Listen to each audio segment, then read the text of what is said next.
I'm Clara, and I'm 28 years old. My parents just told me to give away my wedding gift card to my sister Alice because she deserves it more than me. The words hit me like a slap across the face, standing there in my wedding dress with my new in-laws watching in horror. Let me back up.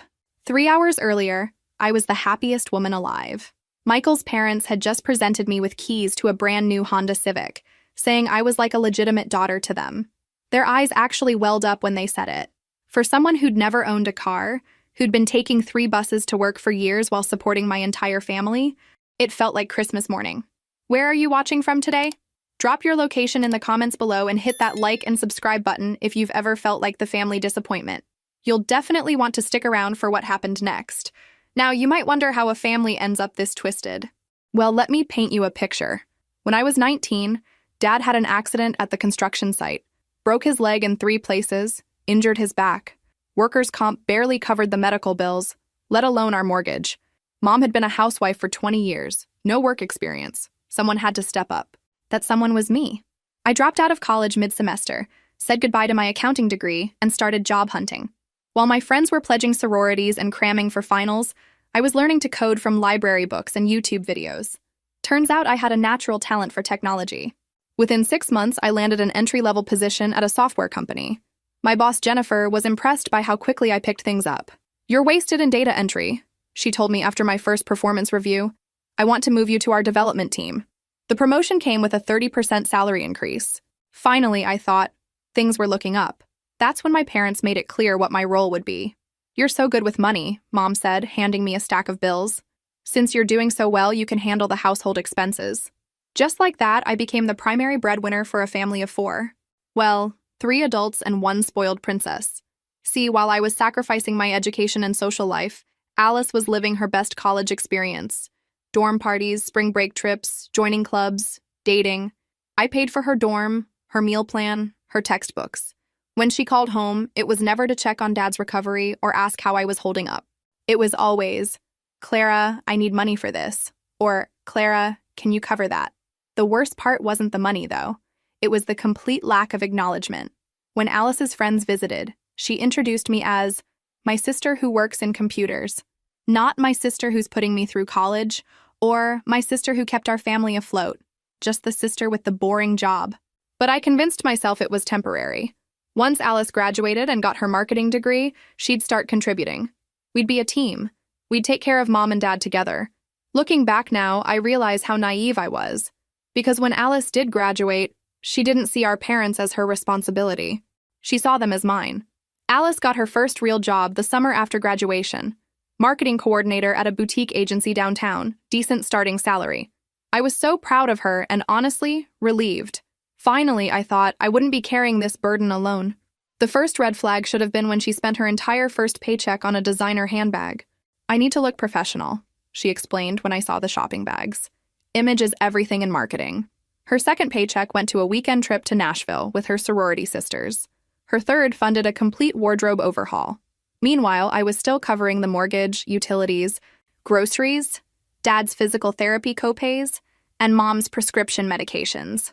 When I gently suggested Alice might start contributing to household expenses, she looked at me like I'd suggested she donate a kidney. "Clara, I'm just getting started in my career," she said, applying expensive moisturizer she couldn't afford. "I need to establish myself first. Besides, you're already handling everything so well." That phrase, "you're already handling everything so well," became the family's favorite excuse. Dad used it when I suggested he look into remote work opportunities. Mom used it when I mentioned feeling overwhelmed. Alice used it whenever the topic of financial responsibility came up. The thing about being reliable is that people start taking your reliability for granted. What began as temporary assistance became permanent expectation. What started as gratitude evolved into entitlement. And somehow, I'd become the family's unofficial CEO, responsible for keeping everyone else's dreams afloat while mine collected dust. The breaking point came during Alice's first Christmas break. She announced she was spending the holidays in Aspen with her college friends. "It's a networking opportunity," she insisted. "My friend's family has connections in the industry." I was working double shifts that week to cover holiday bonuses for Mom and Dad, plus Alice's student loan payment that she'd somehow forgotten to make. When I asked if she'd be contributing anything toward Christmas gifts or the family dinner, she laughed. "Clara, You know I don't have disposable income right now. I'm saving up to move out of my apartment and into something more professional. Image matters in my field. Image. Always image. Never substance, never sacrifice, never stepping up when your family needs you. Just image. That night, I sat in my studio apartment, the same cramped space I'd been living in for 6 years, because I couldn't afford anything better while supporting everyone else, and did some math.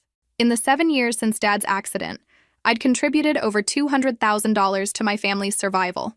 Alice had contributed exactly zero, but I told myself things would change. She just needed more time to get established. Once she moved up in her career, once she matured a bit more, she'd understand her responsibilities. I was still making excuses for people who had stopped making excuses for themselves. 2 years later, I met Michael at a tech conference. He was presenting on sustainable business practices, and I was there representing my company's new environmental initiative. During the coffee break, he approached me about the app prototype I'd been demonstrating. This could revolutionize how small businesses track their carbon footprint, he said, studying my tablet screen with genuine interest. Have you considered licensing this technology? Most men at these conferences wanted to explain my own code to me. Michael wanted to understand it. We ended up talking for 3 hours, missing half the afternoon sessions. He was smart, funny, and had this way of listening that made me feel heard, really heard for the first time in years. Our first date was supposed to be dinner, but we ended up at a 24-hour diner, talking until sunrise. Michael told me about his work consulting for eco-friendly startups.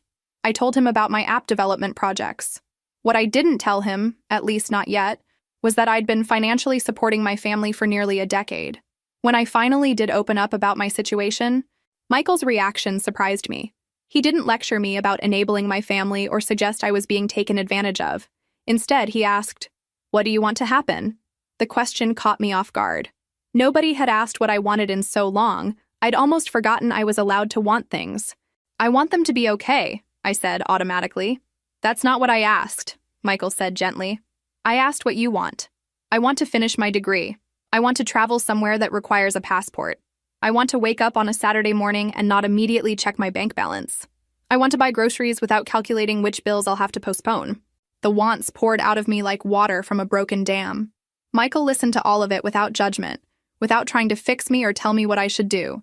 He just listened. "You know," he said finally, "wanting things for yourself doesn't make you selfish. It makes you human." Meeting Michael's family was like stepping into an alternate universe. His parents, Robert and Susan, owned a successful consulting firm together. They asked about my work, my goals, my opinions on everything from technology trends to book recommendations. They remembered details from previous conversations and followed up on projects I'd mentioned. At their Sunday dinners, nobody expected me to clean up alone or serve others first. Nobody made jokes about my career or questioned my life choices. When I mentioned I was thinking about going back to school to finish my degree, Susan immediately started researching programs and sent me information on scholarships. "Clara's brilliant," Michael told them during one dinner. "She taught herself programming languages that most people need years of formal education to master." "Self-taught often means more creative problem-solving," Robert agreed. "Traditional education has its place, but curiosity and determination are harder to teach." I almost cried right there at their dining room table. After years of being treated like the family workhorse, here were people who saw my potential instead of just my utility. The contrast became even more stark when Michael met my family. The first thing my mother said to him was, "I hope you realize Clara is very committed to taking care of us. That won't change just because she's dating someone. Not nice to meet you. Or, we've heard wonderful things about you." Just a warning that their claim on my life took priority over any relationship I might try to build. Alice was even worse. She spent the entire dinner monopolizing the conversation, talking about her latest promotion and her new apartment in the trendy part of town. When Michael asked about my work, Alice interrupted with, "Oh, Clara's always been the practical one. I'm more of the creative type." Practical. There was that word again. The polite way of saying, useful, but not interesting. Have you ever felt invisible in your own family? Like you exist only to serve their needs while your own dreams don't matter? Drop a comment below and let me know. Michael saw right through their dynamic. After dinner, as we walked to his car, he was quiet for a long time. "They don't see you," he said finally. "What do you mean?" "Your family. They don't see who you are. They only see what you do for them." He was right, of course, but admitting it felt like betraying them somehow. After all, they needed me. What kind of daughter abandons her family when they're struggling? "Maybe," I said, not ready to examine that truth too closely. Clara, Michael stopped walking and turned to face me.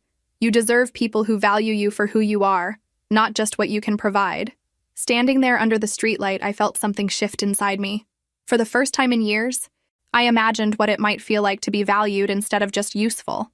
Michael's proposal came 18 months later, during a weekend trip to Napa Valley. We were having dinner at a small vineyard restaurant when he got down on one knee and asked me to build a life with him.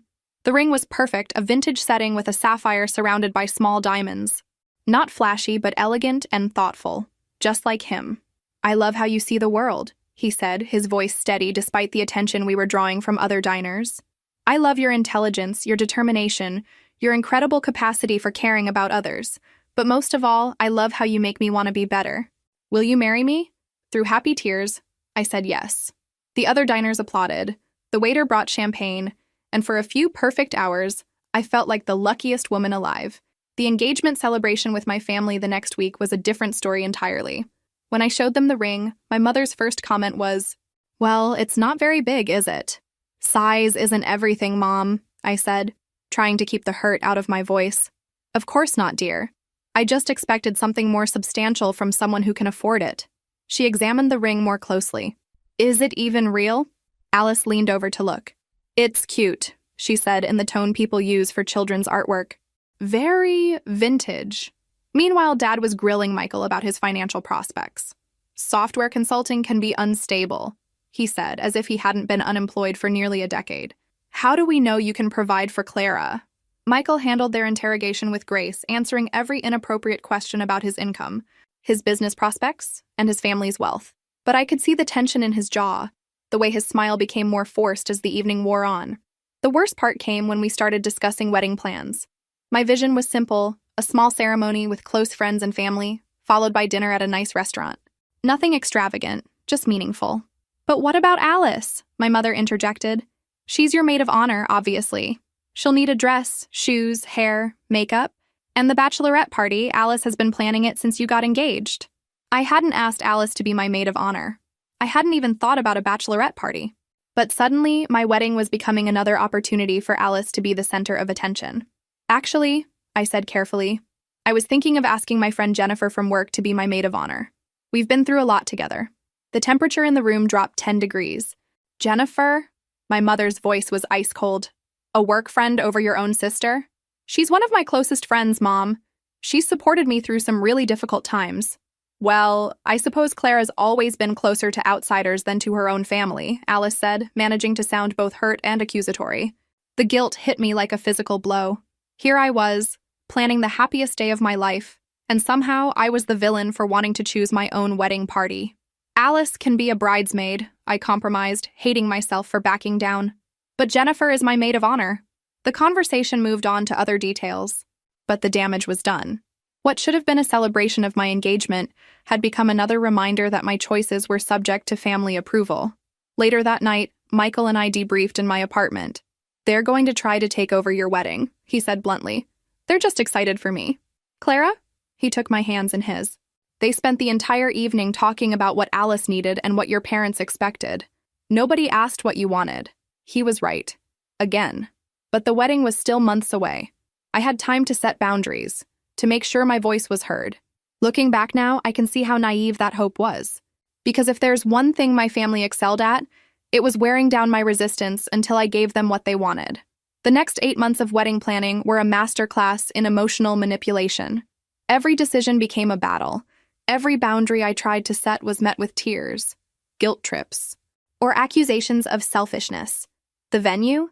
My parents insisted on their country club, despite the fact that I'd never been a member and felt uncomfortable in that environment.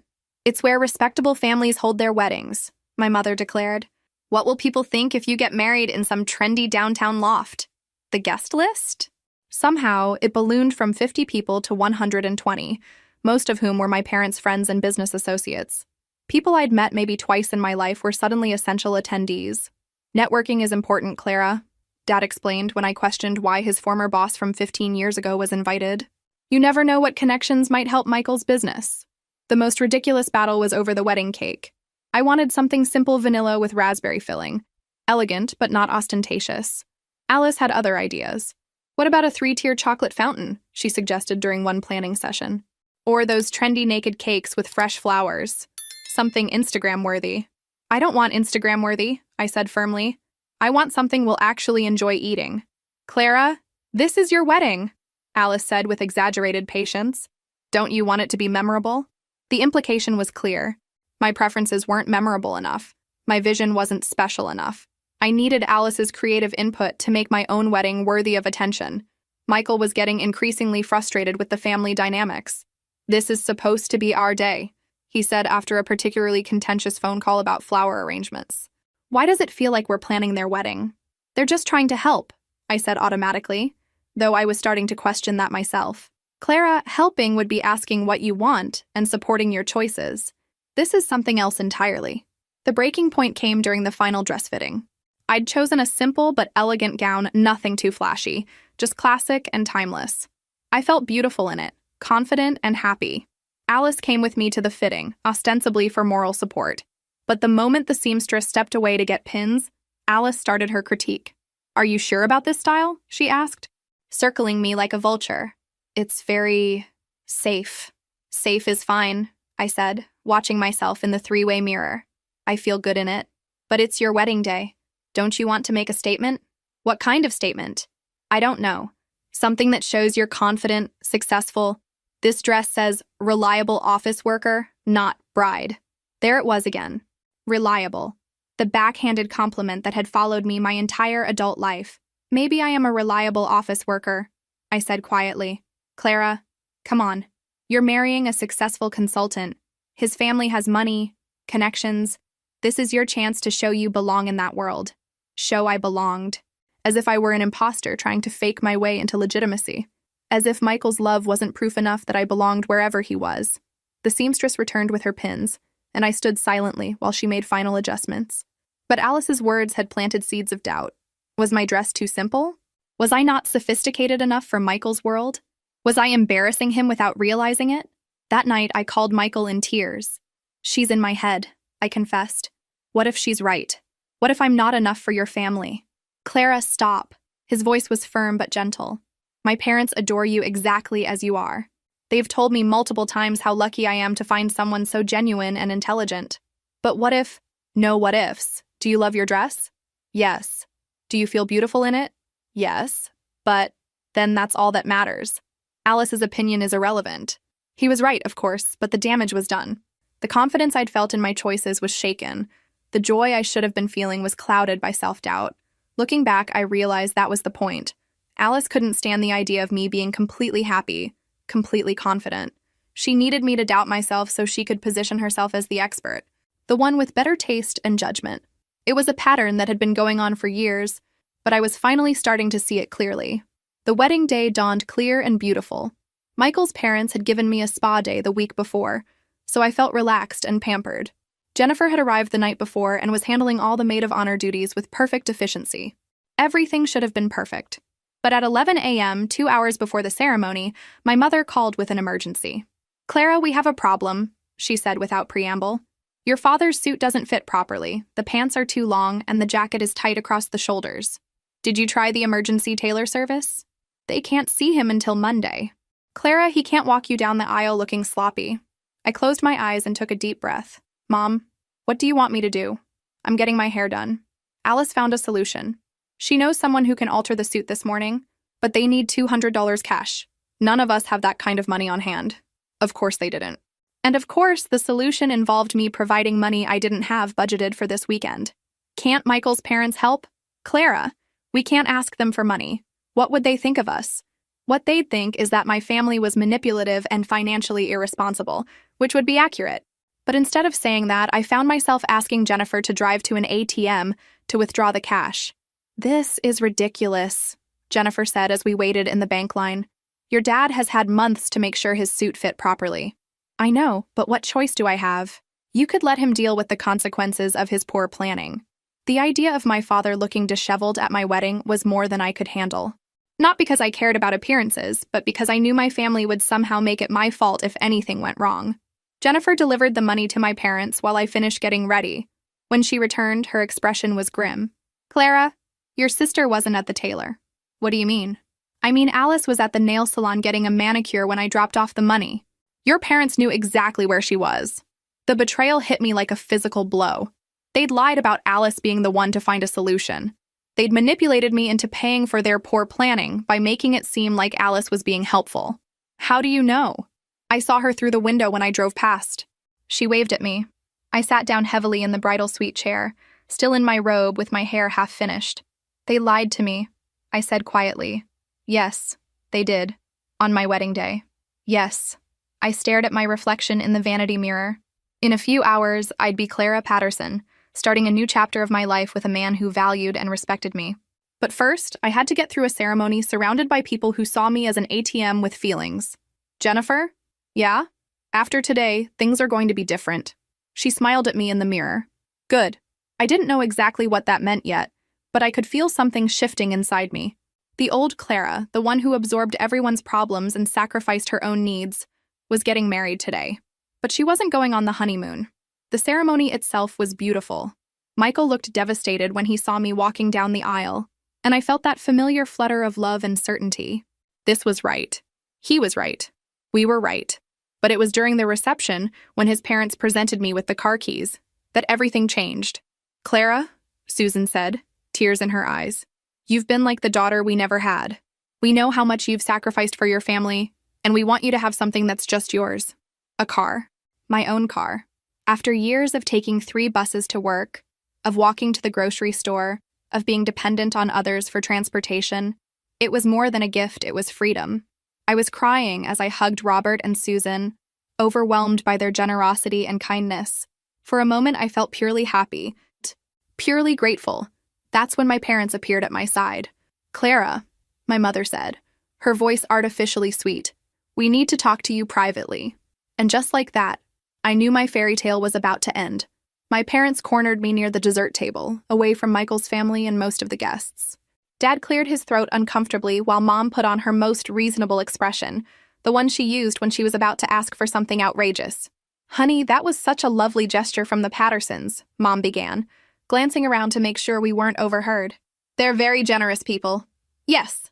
They are, I said carefully, already sensing where this was heading. The thing is, Dad jumped in, Alice is starting her new job next month. The one downtown with the advertising agency? I nodded. Alice had landed a position with better pay and benefits, something she'd been working toward for months. I'd even helped her practice for the interview. Well, she's going to need reliable transportation, Mom continued. You know how unreliable public transit can be, especially for someone trying to make a good impression at a new company.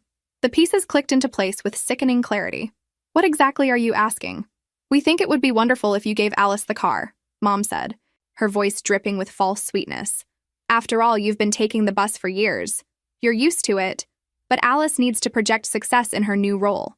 I stared at them, speechless. They wanted me to give away my wedding gift, a symbol of love and independence from my new in-laws, to my sister who had never contributed a single dollar to our family's welfare.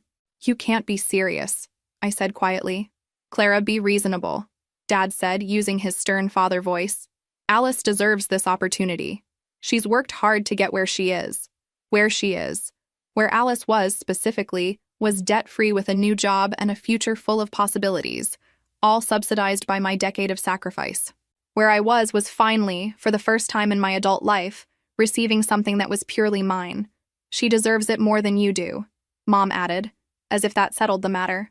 Those words hit me like a physical blow.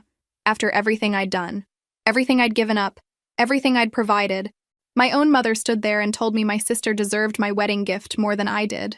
More than me, I repeated, my voice hollow. Well, yes. Alice is just starting out. You're established now. You have Michael to take care of you. There it was. The assumption that had guided their treatment of me for years.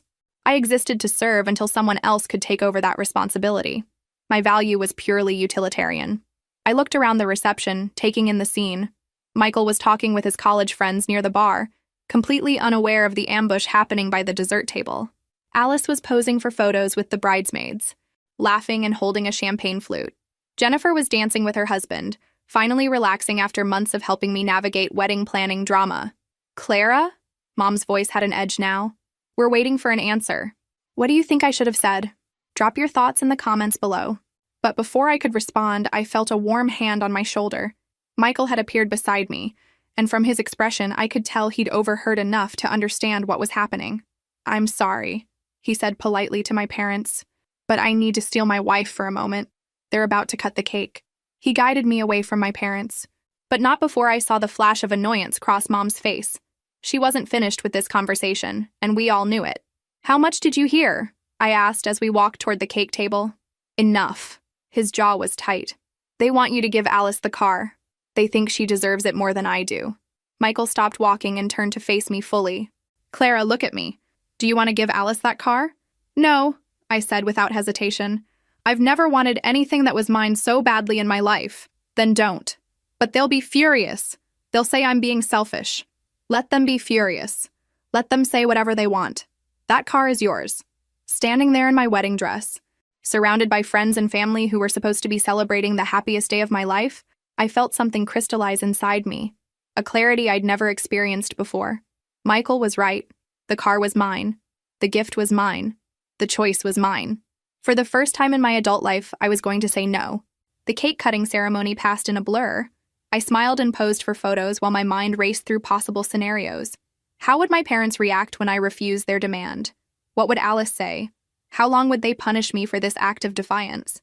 But underneath the anxiety was something else, a growing sense of righteous anger. The audacity of asking me to give away my wedding gift was staggering, even by my family's standards.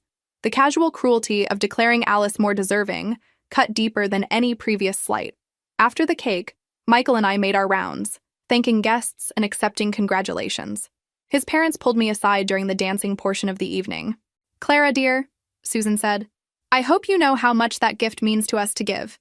We've watched you sacrifice so much for your family, and we wanted you to have something that represents your independence." "It's perfect," I said, meaning every word. "I can't thank you enough." "You don't need to thank us," Robert added. "You're family now, and family takes care of each other, without keeping score." The contrast with my own family's transactional approach to relationships couldn't have been starker. Robert and Susan gave because they loved me, not because they expected something in return. As the evening wore on, I noticed my parents huddled in conversation with Alice near the bar. Occasionally, one of them would glance in my direction, and I could practically see the strategy session taking place. They were regrouping, planning their next approach. It came during the bouquet toss. As single women gathered on the dance floor, Mom appeared at my elbow. "Clara, have you thought about what we discussed earlier?" "Yes," I said simply. "And?" "The answer is no." Mom's carefully composed expression cracked slightly. "Excuse me?" I said no, I'm keeping the car. "Clara, don't be ridiculous. We've already told Alice she can have it. She's planning her commute around having reliable transportation. Then you shouldn't have made promises about something that wasn't yours to give." The music stopped, and I turned to throw my bouquet. Jennifer caught it, laughing and immediately trying to hand it off to one of the younger bridesmaids. The moment of levity felt surreal against the backdrop of my family drama. When I turned back around, both my parents were staring at me with expressions I'd never seen before. Shock, anger, and something that looked almost like fear. "We'll discuss this tomorrow," Dad said tersely. "No, we won't. The discussion is over." I walked away before they could respond, rejoining Michael on the dance floor. But I could feel their eyes boring into my back for the rest of the evening. The real confrontation came an hour later as guests were beginning to leave. Alice approached me while Michael was saying goodbye to his college friends. "Clara, Mom told me you're being difficult about the car."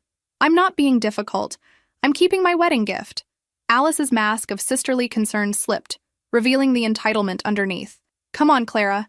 You don't even need a car. You live close to work, and Michael has a car." "Alice, I've been taking 3 buses to work for 8 years. I think I've earned the right to my own transportation. But I need it more than you do. My new job is a real career opportunity. Image matters in advertising." There it was again. The assumption that my life, my job, my needs were somehow less important than hers, that I existed to facilitate her success. "You know what, Alice? Figure it out yourself, like I had to." Her eyes widened in genuine surprise. Apparently nobody had ever suggested she solve her own problems before. "Clara, what's gotten into you? This isn't like you." She was right. The old Clara would have caved by now, would have convinced herself that Alice's needs were more important, would have handed over the keys with a smile and told herself it was the right thing to do. But the old Clara had died somewhere between, "She deserves it more than you do," and standing next to a man who valued me for who I was, not what I could provide. Maybe it's time you got to know the new me, I said. The honeymoon in Costa Rica was a revelation. For 7 days, I experienced what life felt like without the constant weight of other people's expectations. Michael and I hiked through cloud forests, lounged on Pacific beaches, and talked about our dreams for the future. Not once did my phone ring with a family emergency or a request for money. You seem different here, Michael observed as we watched the sunset from our resort balcony on the last night. Different how? Lighter, like you're not carrying the world on your shoulders. He was right. Being completely disconnected from my family's demands had shown me how much energy I'd been expending just managing their expectations. For the first time in years, I felt like myself, but reality was waiting when we returned home. 17 missed calls from my mother, 12 from Alice, and a string of increasingly aggressive text messages. Clara, call me immediately. We need to discuss your selfishness. Your sister is crying. I hope you're happy. This is not how we raised you. Michael is turning you against your family. That last message made my blood boil. The idea that my husband was somehow corrupting me, rather than simply supporting my right to make my own decisions, revealed everything I needed to know about how my family viewed my marriage. Michael read the messages over my shoulder as I scrolled through them. They're blaming me for your backbone, he said wryly. Apparently thinking for myself is a foreign concept they can only attribute to outside influence. Are you going to call them back? I considered the question seriously. The old Clara would have called immediately, apologizing for worrying them and trying to smooth things over. But the new Clara, the one who'd emerged over the past week, had a different idea. Eventually, but not today. Instead, I spent the day unpacking, doing laundry, and settling back into our apartment. Michael had moved in 2 months before the wedding, and coming home to our shared space felt like stepping into the life I was meant to live. Pictures from our engagement and wedding decorated the walls. Books we'd bought together filled the shelves. Wedding gifts were still stacked on the dining room table, waiting to be properly organized. Among the gifts was a card from Robert and Susan with the title and registration for my new car. Seeing my name on the official documents, Clara Patterson, filled me with a strange sense of pride. It was mine, legally and morally. No amount of family pressure could change that fact. The next morning, I drove my new car to work for the first time. The commute that usually took an hour and 15 minutes by bus took 22 minutes door to door. I arrived at the office early, relaxed, and actually excited about the day ahead. Jennifer noticed immediately. Look at you, she said when I walked into the office. Married life agrees with you. It's not just married life. It's having a car. I forgot what freedom felt like. Have you talked to your family yet? No, and I'm not sure when I will. Jennifer nodded approvingly. Good. Let them stew for a while. Maybe they'll realize they went too far. But I was beginning to understand that my family didn't operate with that level of self-reflection. In their minds, they were the injured parties. I was the one who had violated the unspoken rules of our relationship by prioritizing my own needs. The phone call came that evening while Michael and I were cooking dinner together. Clara. Mom's voice was ice cold. I think it's time we had a conversation. Hello. Mom. How are you? Don't you hello mom me. Do you have any idea what you've put this family through? I looked at Michael, who was chopping vegetables with unnecessary force. Even he was getting tired of my family's drama. What exactly have I put you through? Alice started her new job yesterday. Do you know how she got there? She had to take 2 buses and walk 4 blocks in heels. She was nearly late on her first day because of your selfishness. Alice's transportation problems were now somehow my responsibility. The logic was so twisted I almost laughed. Mom, Alice is a grown woman with a college degree and a good job. I'm sure she can figure out how to get to work. Clara, I don't know what's happened to you, but this isn't the daughter I raised. You're right, I said quietly. The daughter you raised would have given Alice the car by now. She would have apologized for having the audacity to want something for herself. She would have made everyone else's problems her own. And what's wrong with that? Family is supposed to come first. Family is supposed to care about each other. When was the last time any of you asked how I was doing? When was the last time you celebrated my achievements? When was the last time you considered what I might want? Silence on the other end of the line. That's what I thought, I said. I have to go, Mom. Dinner's ready. I hung up before she could respond. 3 weeks later, Alice showed up at my apartment unannounced. I was working from home that day, so when the doorbell rang at 2 in the afternoon, I wasn't expecting anyone. She stood in my hallway looking disheveled and upset, a far cry from her usual polished appearance. We need to talk, she said without preamble. Come in, I said, stepping aside. She walked into my living room and immediately spotted the car keys on the counter. Her expression hardened. So you're really going to keep it? Yes, Alice. I am. Do you know what the last 3 weeks have been like for me? I gestured to the couch, but she remained standing, arms crossed defensively. Tell me. I've been taking public transportation to my new job. Do you know how exhausting that is? How unprofessional it makes me look when I show up sweaty and frazzled? The irony was almost too much to bear. Alice was describing the exact reality I'd lived for 8 years while supporting our family. The reality she'd watched me endure without a second thought. Actually, I do know exactly how exhausting and unprofessional that is. I lived it for nearly a decade. That's different. How? You're used to it. I'm not. There it was. The fundamental difference in how we viewed ourselves and each other. Alice genuinely believed she deserved better treatment than I did, simply by virtue of being Alice. You're right, I said calmly. I am used to it. I'm used to sacrificing my comfort for this family's benefit. I'm used to putting everyone else's needs before my own. I'm used to being taken for granted. Clara, that's not, but I'm not going to be used to it anymore. Alice's composure finally cracked. Fine, keep the stupid car, but don't expect me to forgive you for this. I don't. What? I don't expect you to forgive me. Honestly, Alice, I don't think we have much of a relationship to salvage. When was the last time you called me just to see how I was doing? When was the last time you thanked me for anything I've done for this family? When was the last time you showed any interest in my life that wasn't related to what I could do for you? She stared at me, speechless. I'll tell you when. Never. Not once in our adult relationship have you treated me like a sister instead of a resource. That's not true. Name one time. The silence stretched between us. Alice opened her mouth several times as if to speak, then closed it again. I thought so, I said. Clara, you're being ridiculous. Of course I care about you. Caring about someone and caring about what they can do for you are two different things. Alice's face flushed red. You know what? Fine. If that's how you feel, then maybe we shouldn't be sisters anymore. The threat that once would have sent me into a panic of apologetic backtracking barely registered. Instead, I felt a strange sense of relief. Maybe we shouldn't, I agreed. Alice stared at me in shock. This wasn't going according to her script either. In her world, threatening to withdraw her affection was supposed to bring me to heel. I don't understand what happened to you, she said finally. I grew up, Alice. I realized I deserve better than being treated like the family ATM. Nobody treated you like an ATM. Really?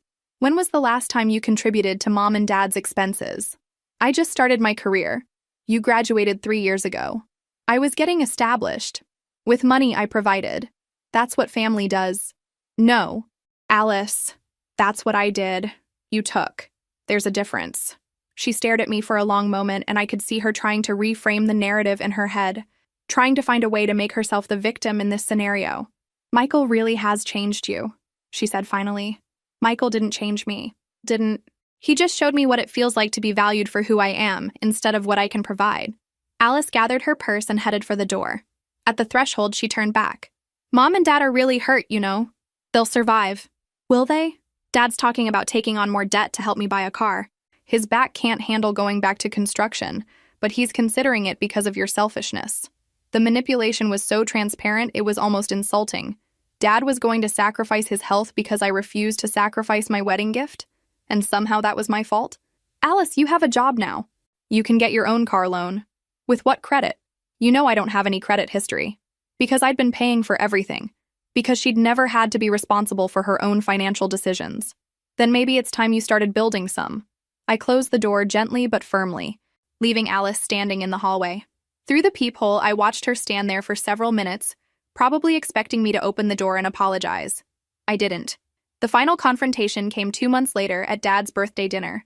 Mom had called to invite us, and after discussing it with Michael, I'd decided to attend. I missed my father despite everything, and I thought maybe enough time had passed for us to find some middle ground. I was wrong. The dinner started pleasantly enough. Dad seemed genuinely happy to see me, and we talked about his physical therapy progress and my work projects. For a few minutes, it felt like we might be able to move past the car situation. Then Alice arrived, and the temperature in the room dropped 20 degrees. She'd brought her new boyfriend, a guy named Trevor who worked in finance and clearly came from money. He drove a BMW and wore a watch that probably cost more than my monthly salary. Trevor, this is my sister Clara, Alice said with forced cheerfulness. The one I told you about. Trevor shook my hand politely, but I caught the look Alice gave him. Whatever she'd told him about me, it wasn't flattering. Throughout dinner, Alice made pointed comments about her transportation struggles, how exhausting her commute was, how embarrassing it was to show up to client meetings looking disheveled, how some family members couldn't be counted on when you needed them most. Michael's jaw got tighter with each passive-aggressive jab, but I found myself strangely calm. Alice's attempts to make me feel guilty were bouncing off me like rain off a windshield. The explosion came during dessert. "Clara," Mom said in her sweetest voice, "Alice has some wonderful news to share." Alice beamed, suddenly looking like the golden child she'd always been. "Trevor and I are moving in together. He's offered to help me buy a car so I won't be dependent on unreliable family members anymore." The dig was obvious, but what bothered me more was the pattern. Alice had found another person to solve her problems for her. She'd never learned to stand on her own feet because someone had always been there to catch her when she fell. "That's great, Alice," I said sincerely. "I'm happy you found a solution." "Yes. Well, some of us have to look outside the family for support," she replied, her mask slipping slightly. "Alice," Dad warned, but she was just getting started. "I mean, it's funny how someone can claim to love their family but refuse to help when it really matters." "Alice, that's enough," Michael said firmly. "Oh, the supportive husband speaks," Alice shot back. "Tell me, Michael, do you enjoy turning my sister against her family? I enjoy supporting my wife's right to make her own decisions, even when those decisions hurt the people who raised her. Especially then, if those people have been taking advantage of her generosity for years." The words hung in the air like a bomb about to explode. "Taking advantage?" Mom's voice was dangerously quiet. "Mrs. Henderson, Clara has financially supported this family for nearly a decade. She sacrificed her education, her social life, and her independence to keep you afloat. The least you could do is respect her right to keep her own wedding gifts." "How dare you?" Dad said, standing up from the table. "How dare you come into our home and judge us?" "I'm not judging anyone, I'm stating facts." "Michael, stop," I said quietly, but he was past caring about diplomacy. "Do you know what Clara was doing while Alice was in college? Working 2 jobs to pay for Alice's dorm and meal plan. Do you know what Clara was doing while Alice was spring breaking in Cancun, covering your mortgage payments? Do you know what Clara was doing while Alice was building her social media presence, building a career that could support all of you?" "We never asked her to," Mom began. "You never had to ask. You just expected, and Clara delivered because that's who she is. But now she's married to someone who values her, and suddenly you can't manipulate her anymore." The silence that followed was deafening. Finally, Dad spoke. "I think you should leave." "Gladly," Michael said, standing up. I remained seated for a moment, looking around the table at my family. Dad was red-faced with anger. Mom looked like she'd been slapped. Alice was crying crocodile tears into Trevor's shoulder. These people, who were supposed to love me unconditionally, were treating me like a traitor for the crime of wanting something for myself. "You're right," I said quietly, standing up. "We should leave." "Clara, wait," Dad said, his voice softer now. "Don't let him turn you against us." I looked at my father, this man who'd raised me, who'd taught me to ride a bike and helped me with my homework, and walked me down the aisle just 3 months ago. "Dad, he didn't turn me against you. You did that all by yourselves." And then I said the words that had been building inside me for months.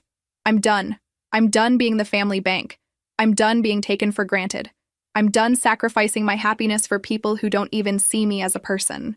"Clara?" "You don't mean that," Mom said desperately. "I do mean it. The financial support stops now. The constant availability stops now.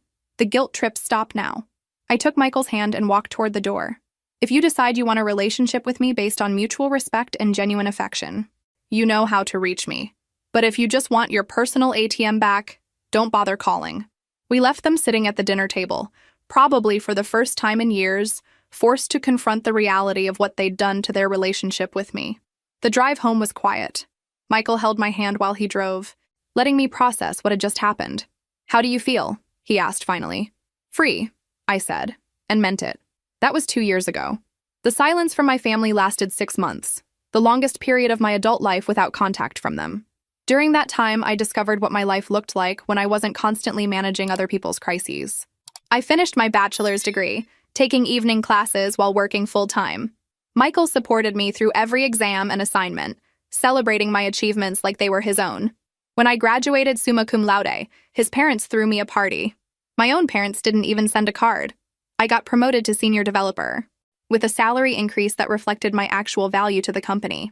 For the first time in my adult life, I had disposable income, money I could spend on things I wanted instead of other people's needs. Michael and I bought a house. Not a mansion, but a cozy 3-bedroom with a garden and a 2-car garage. We painted the rooms together, chose furniture that reflected our taste, and created a space that was entirely ours. The first contact from my family came through Jennifer, of all people. Apparently, Alice had reached out to her, trying to get information about my life. Alice was struggling financially. Trevor had dumped her after 6 months, leaving her with a car payment she couldn't afford and credit card debt from trying to maintain a lifestyle above her means. She asked if you might be willing to help her out. Jennifer told me over lunch. I told her she had some nerve. What did she say to that? That family is supposed to forgive and forget. I laughed, but there was no humor in it. Convenient how that works when she needs something. The direct contact came a month later. Mom called, her voice carefully neutral. Clara, I think it's time we talked. I agree. Could you come to dinner this weekend? Just family. Will you be asking me for money? Clara, it's a simple question. Mom, are you inviting me because you miss me or because Alice needs something? A long pause. Both. I had to give her credit for honesty, even if it wasn't the answer I wanted. Then my answer is no. Clara, Alice is really struggling. She can't make her car payments and she's behind on her credit cards. She might have to move back home. That sounds like a problem Alice created for herself. She's your sister. A sister who told me we shouldn't be family anymore, remember? I'm just honoring her wishes. She was upset. She didn't mean it. Actually, Mom, I think she did mean it. And I think it was the most honest thing she ever said to me. Another long pause. What would it take for you to forgive her? The question caught me off guard. I'd been expecting manipulation, guilt trips, emotional blackmail. I wasn't prepared for direct negotiation. A genuine apology would be a start. Acknowledgement of how she treated me.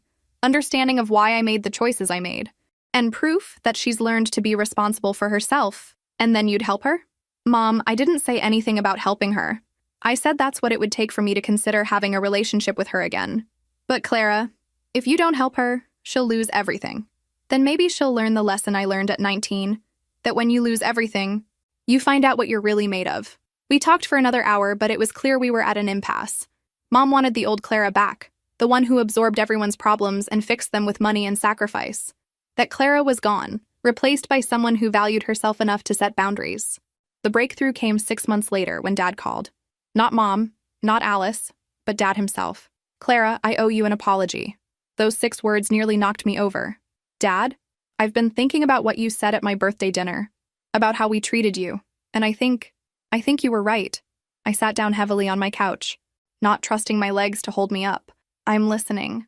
Your mother and I, we got so used to you solving our problems that we forgot you were our daughter, not our employee.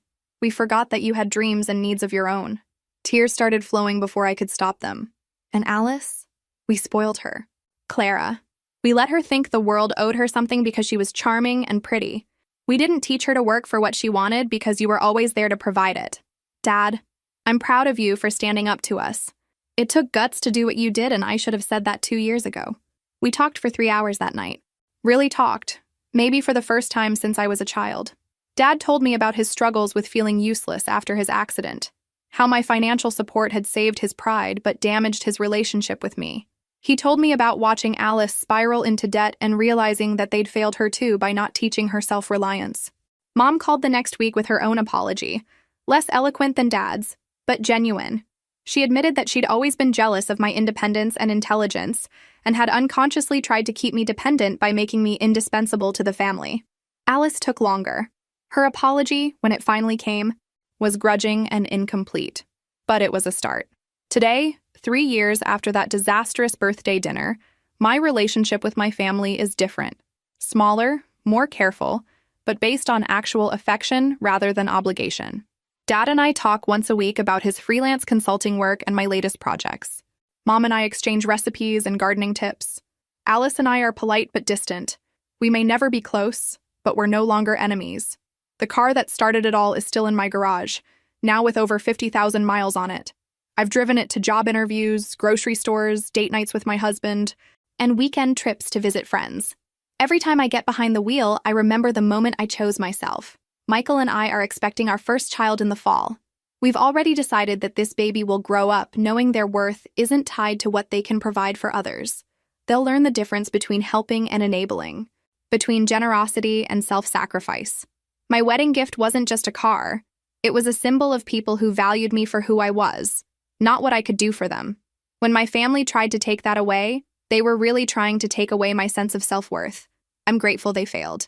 If this story resonated with you, if you've ever struggled with family expectations or learned to value yourself, make sure to like and subscribe for more stories about finding your worth and setting boundaries. Sometimes the most loving thing you can do for your family is refusing to enable their worst instincts. Remember, you can't control how others treat you, but you can always control what treatment you're willing to accept. And sometimes saying no to others is the first step to saying yes to yourself.